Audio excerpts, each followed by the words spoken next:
Le maire d'Atécoubé Paulin Claude est sorti de sa réserve, une semaine après le glissement de terrain qui est survenu dans un quartier précaire de sa commune, occasionnant des pertes en vies humaines. La pluie diluvienne qui s'est abattue ce mercredi 15 juin, a occasionné un glissement de terrain à Mossicro, dans la commune d'Atécoubé. Alerté, le groupement des sapeurs-pompiers militaires après une opération qui a duré plusieurs heures, a dénombré 0,7 victimes dont 0,5 décédés et 0,2 blessés évacués au CHU de centre-ville par ambulance de réanimation grande capacité. Le maire d'Atécoubé parle. Dans la foulée, le maire d'Atécoubé Paulin a accompagné le Premier ministre, Patrick Hatchi à apporter la compassion du gouvernement ivoirien aux parents des victimes. Une semaine plus tard, celui qui est également le ministre ivoirien des Sports, est sorti de sa réserve pour dénoncer l'entêtement des populations à vivre dans ces zones pourtant à risque.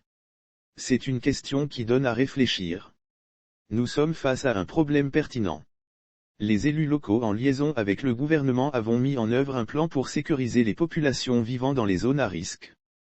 Tous les territoires ne sont pas habitables, malheureusement nous avons des marchands de sommeil qui essaient de créer des zones d'habitation, infects, inhabitables c'est très dangereuse. Généralement ce sont des flancs de collines qui peuvent subir un éboulement à tout moment, a déclaré Paulin face à la Nation sur Live TV.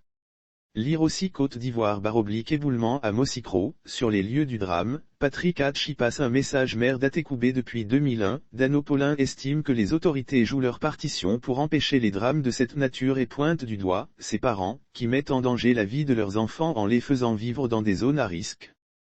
J'ai le privilège d'être maire depuis 2 décennies et j'ai suivi régulièrement l'évolution de cette situation dans ma commune. Les maires ont joué en faisant la sensibilisation, en essayant même de relocaliser les populations mais ont fait face à l'ignorance, à l'incivilité mais aussi face à la légèreté de certains parents. Quand nous sommes en période de sécheresse, il apparaît naturel qu'on peut habiter là, mais nous savons que nous sommes dans une situation où le changement fait que les précipitations sont nombreuses. Ce qui s'est passé n'est pas lié à l'impréparation de la nature, certains sites ont été cassés et recolonisés.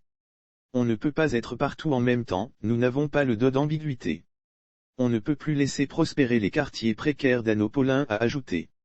Ce sur quoi on peut compter, c'est la sensibilisation et la vigilance des parents qui peuvent sauver leur vie. Nous avons vu que ce sont des enfants qui ont été mis dans ce traquenard par leurs parents, les personnes tuées à Mossicro sont notamment des enfants, note de la rédaction. La plupart des populations cherchent à rester du côté du bassin d'emploi.